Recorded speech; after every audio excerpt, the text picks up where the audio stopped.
Good morning students. आपकी पाठ्य पुस्तक संस्कृत का अमृतांश में शब्दशः पाठ है सूक्तिः, पेज नंबर 74। सूक्ति कहते हैं अच्छे कथन, अच्छे वचन। संस्कृत में सूक्ति एक पंक्ति की होती है, परंतु इसका बहुत गहन अर्थ होता है, जैसे कि गागर में सागर भर दिया हो। और ये सूक्तियाँ बहुत व्यवहारिक भी हैं, बहुत समय पहले की लिखी गई हैं, परंतु हमेशा व्यवहारिक ही बनी रहेंगी। सत्संगति कथ्यम किम न करोति पुंसाम। पुंसाम कहते हैं हे मनुष्यों के लिए सत्संगति क्या नहीं करती। कथ्य कहिए, कहिए सत्संगति मनुष्यों के लिए क्या नहीं करती, अर्थात अच्छे लोगों की संगत मनुष्य के लिए प्रत्येक प्रकार से लाभकारी होती है।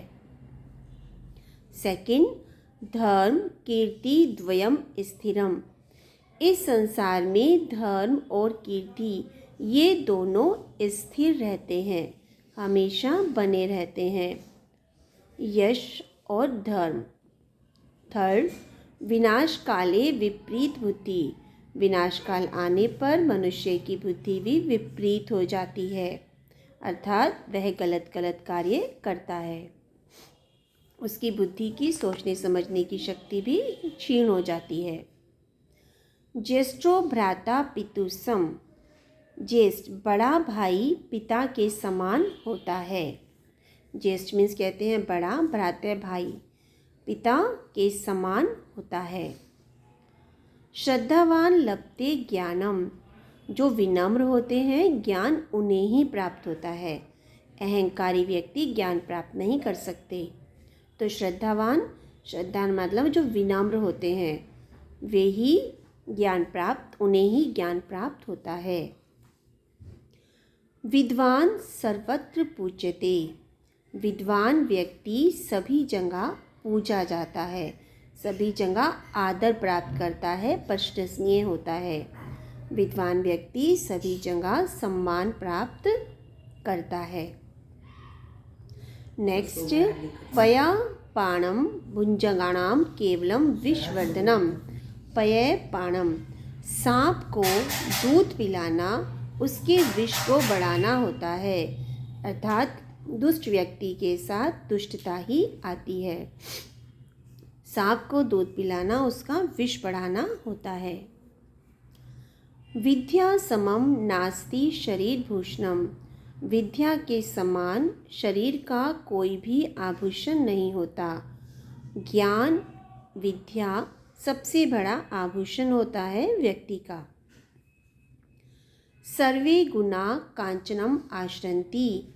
सभी गुण सोने में निवास करते हैं, अर्थात धनवान व्यक्ति सभी प्रकार से गुणवान माने जाते हैं। यह एक कटु सत्य है। आलस्यम ही मनुष्यानाम शरीरस्थो महान रिपु। आलस्य ही मनुष्य के शरीर में स्थित रहने वाला सबसे बड़ा शत्रु है। जो उसकी सफलता का सबसे बड़ा बाधक होता है आलस्य, आलसी, लेजीनेस। आलस्य ही मनुष्य के शरीर में स्थित रहने वाला सबसे बड़ा शत्रु है।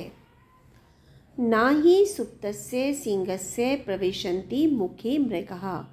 सोते हुए शेर के मुख में शिकार अपने आप प्रवेश नहीं करता, अर्थात शेर जैसे बलवान जीव को भी अपने भोजन के लिए प्रयास करना ही पड़ता है। आहारे व्यवहारे च त्यक्त लज्जा सुखी भवेत्। आहार और व्यवहार में लज्जा को त्याग कर सुखी हो जाते हैं। मनसा चिंतितम कार्य वचसा न प्रकाशते। मन में सोचा हुआ कार्य, मनसा कहते हैं मन में चिंतित सोचा हुआ कार्य को वचसा न प्रकाशित, वाणी में प्रकाशित नहीं करना चाहिए, अर्थात बोल बोल कर काम का गुणगान नहीं करना चाहिए, बल्कि वह कार्य करके कर्म के द्वारा उसको प्रदर्शित करना चाहिए, ना कि बोलकर। ना ही ज्ञानेन सदर्श पवित्रमिहि विद्यते। इस संसार में ज्ञान के समान कुछ भी पवित्र नहीं है, अर्थात सबसे पवित्र ज्ञान है। ज्ञान के समान यह इस संसार में कुछ भी पवित्र नहीं है। तमसो माँ ज्योतिर्गम्य, हे ईश्वर अंधकार से प्रकाश की ओर ले चलो। तमसो कहते हैं अंधकार, ज्योति कहते हैं प्रकाश। अंधकार से प्रकाश की ओर ले चलो, अर्थात हमें ज्ञान का प्रकाश दो। अज्ञान रूपी अंधकार से निकालकर ज्ञान रूपी प्रकाश हमारे भीतर भर दो।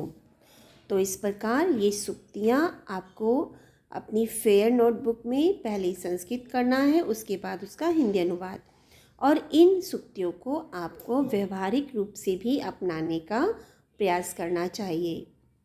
नेक्स्ट वीडियो में नेक्स्ट लेसन के साथ मिलते हैं। Goodbye and take care.